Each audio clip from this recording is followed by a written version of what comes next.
Hi, Linda Young here, voice of Frieza, Dragon Ball Z, Genkai, Yu Yu Hakusho, and others. There are no others.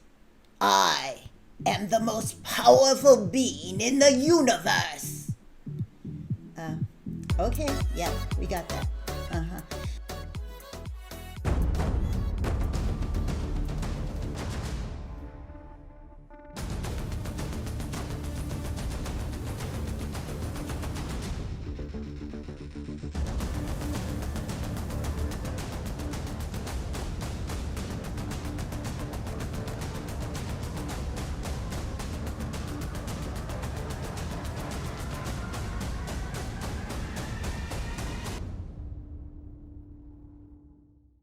Well, I'm here to tell you about an opportunity. MCM Presents is having a meet and greet. I would love to meet some of you. It would be a lot of fun. Since we can't see each other in person, we could see each other virtually. I've got questions from the fans here, and I'm going to take a look at them, read them, answer them, or maybe Genkai would ask the questions for me. Genkai? What do you think I am, an MC? No, I got slackers and dimwits to get in shape. Okay, I understand, but you maybe would meet a few if you stuck around. Anyway, here we go. Questions from you fans. They better not be too hard. What's been your go-to hobbies during lockdown? Okay, well, several, but one that I really, really like is working out. So when I get up in the morning, I take my dogs for walks, and then I come home and do a workout, on the internet. And what I've started doing is looking at different workouts around the world, and it's been really fun.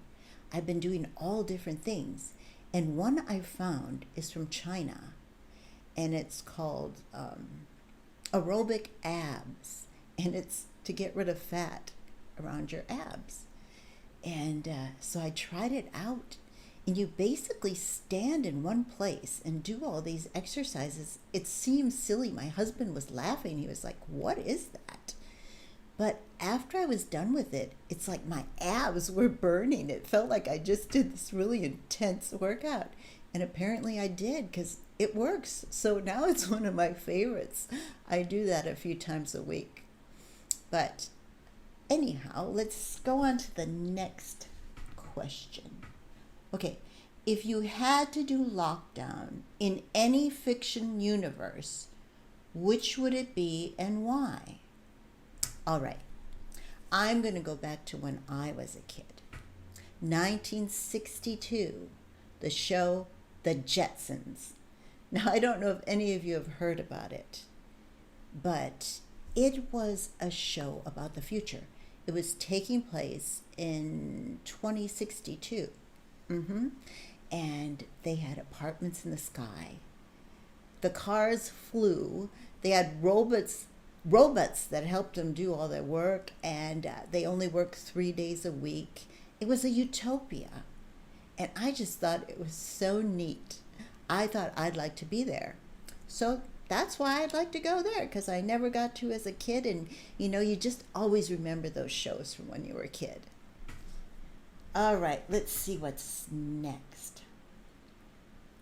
How would your various DBZ counterparts handle lockdown? Oh, well, we know Frieza would be breaking all of the rules.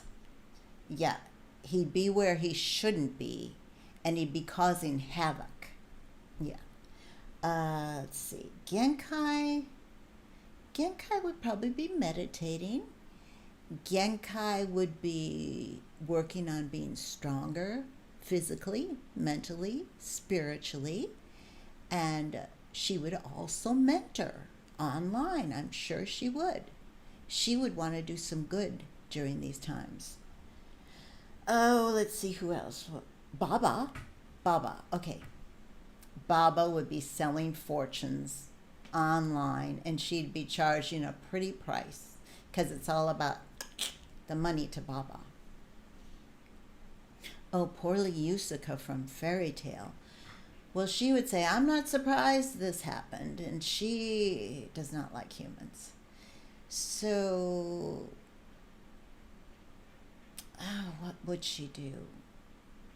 She'd just be disappointed. But the healer in her would want to help, and she would try to come up with a vaccine. That's what I think. All right, next question. Do you miss physical Comic-Cons and meeting fans in person?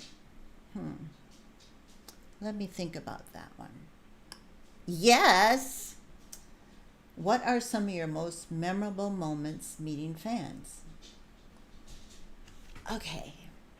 When they have personal stories that tell how their life was helped by watching some of the shows. I've heard it over and over again. Like one guy, when he was a boy, he was picked on because he was little. And he'd run home and watch Dragon Ball Z and think, well, Frieza's little and Frieza's powerful.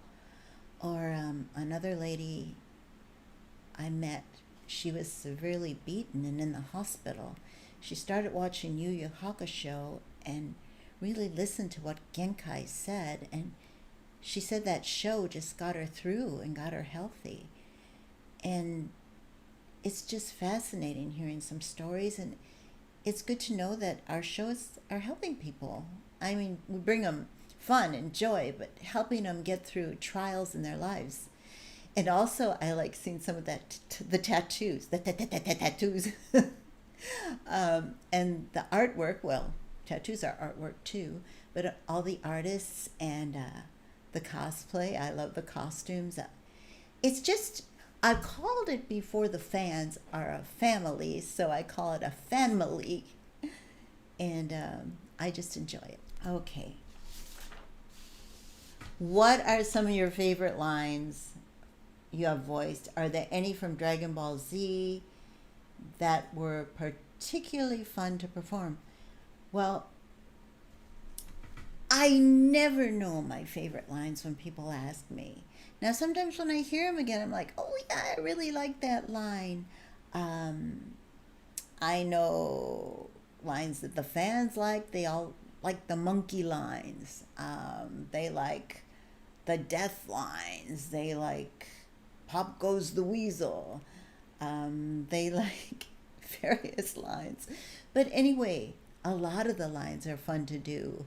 The fighting noises were probably the hardest to do, to learn them, and the shouting and holding it forever and ever, it seemed. That was hard to do.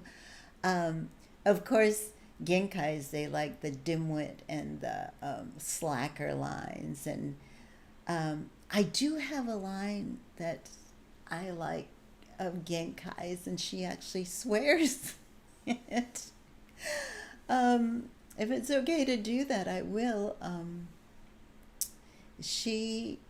When she comes back from dying, and Yusuke is all excited that she's back and can't believe she's back, and she says, well, I guess I died like you, kid, half-assed.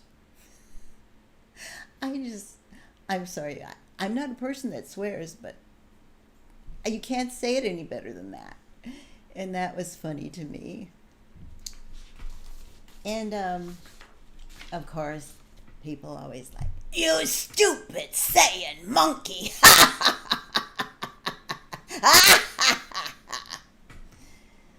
Well, I just want to thank you. Thank you all the MCM Comic-Con fans, fabulous fans, for asking the fabulous questions. But I really wish I could see you all. I wish I could see you all right now, and that you were asking those questions to me. And I hope to meet a lot of you soon, virtually. What? Huh? Oh, And maybe you'll be allowed to be graced with my presence. You're welcome. Just ignore him. He hates that.